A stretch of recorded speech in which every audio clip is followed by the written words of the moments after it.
തൃശൂർ വടക്കാഞ്ചേരിയിൽ ട്രെയിനിൽ നിന്ന് തെറിച്ച് വീണ് യുവാവിന് ഗുരുതര പരിക്ക്. പുല്ലുകൾക്കിടയിൽ അവശനിലയിൽ കിടന്ന യുവാവിനെ നാട്ടുകാർ ആശുപത്രിയിൽ എത്തിക്കുകയായിരുന്നു. ട്രെയിനിന്റെ വാതിലിന് സമീപം യാത്ര ചെയ്യുന്നതിനിടെ വീണ് പരിക്കേറ്റതാകാം എന്നാണ് സംശയം. വിവരങ്ങളുമായി ലെവിൻ കെ വിജയൻ ചേരുന്നു. ലെവിൻ, എവിടുത്തുകാരനാണ്? ആളെ തിരിച്ചറിഞ്ഞോ? എന്താണ് ഉണ്ടായത്? ഇത് മറ്റാരും കണ്ടില്ലേ? ഈ നാട്ടുകാർ വന്ന് കണ്ടപ്പോഴാണോ ആശുപത്രിയിലേക്ക് എത്തിക്കാനൊക്കെ പറ്റിയത്? ഇന്ന് രാവിലെ 9:30 കൂടിയാണ് അപകടം നാട്ടുകാരുടെ ശ്രദ്ധയിൽപ്പെടുന്നത്. രാവിലെ ഷൊർണൂർക്ക് പോയ തൃശൂർ ഭാഗത്തു നിന്ന് പോയ ട്രെയിനിൽ യാത്ര ചെയ്തിരുന്ന യുവാവാണ് ഇത്തരത്തിൽ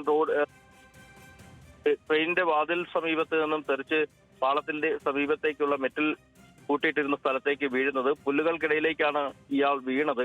നാട്ടുകാർ പരിശോധന, അതായത് പ്രദേശവാസികളായിട്ടുള്ള ആളുകൾ റെയിൽവേ ട്രാക്കിലൂടെയുള്ള സഞ്ചാരപാതയിലൂടെ നടന്നു വരുമ്പോഴാണ് അവശ നിലയിൽ യുവാവിനെ കാണുന്നത്. നാട്ടുകാർ ചേർന്ന് ഉടൻ തന്നെ ആശുപത്രിയിൽ എത്തിക്കുകയായിരുന്നു. ഇയാൾ ആരാണെന്നോ എന്താണെന്നോ തിരിച്ചറിയാൻ കഴിഞ്ഞിട്ടില്ല. കാരണം അവർ തീർത്തും അവശ നിലയിലെ ബോധരഹിതനായാണ് യുവാവിനെ കണ്ടെത്തിയിട്ടുള്ളത്. ബാഗുകളോ മറ്റോ ഒന്നും സമീപത്തും ഉണ്ടായിരുന്നില്ല താനും. അതുകൊണ്ട് തന്നെ പ്രാഥമിക ചികിത്സ നൽകിയതിനു ശേഷം തൃശൂർ മെഡിക്കൽ കോളേജ് ആശുപത്രിയിലേക്ക് യുവാവിനെ മാറ്റിയിട്ടുണ്ട്. വടക്കാഞ്ചേരി വാഴാനി റോഡിൽ എങ്കക്കാവ് റെയിൽവേ ഗേറ്റിന് സമീപമാണ് ഇന്ന് രാവിലെ അപകടം ഉണ്ടായത്. ഉടൻ തന്നെ കണ്ടെത്തിയ നാട്ടുകാർ ജനപ്രതിനിധികളെ മറ്റും വിവരം അറിയിച്ച് ആംബുലൻസ് സ്ഥലത്തേക്ക് വിളിച്ചു വരുത്തി തോളിൽ ചുമന്നാണ് യുവാവിനെ ആശുപത്രിയിലേക്ക് മാറ്റിയത്. ആശുപത്രിയിൽ പ്രവേശിപ്പിച്ച യുവാവിന്റെ നില ഗുരുതരമായി തന്നെ തുടരുന്നു എന്നുള്ളതാണ് ആശുപത്രി അധികൃതർ അറിയിക്കുന്നത്. സനീഷ്.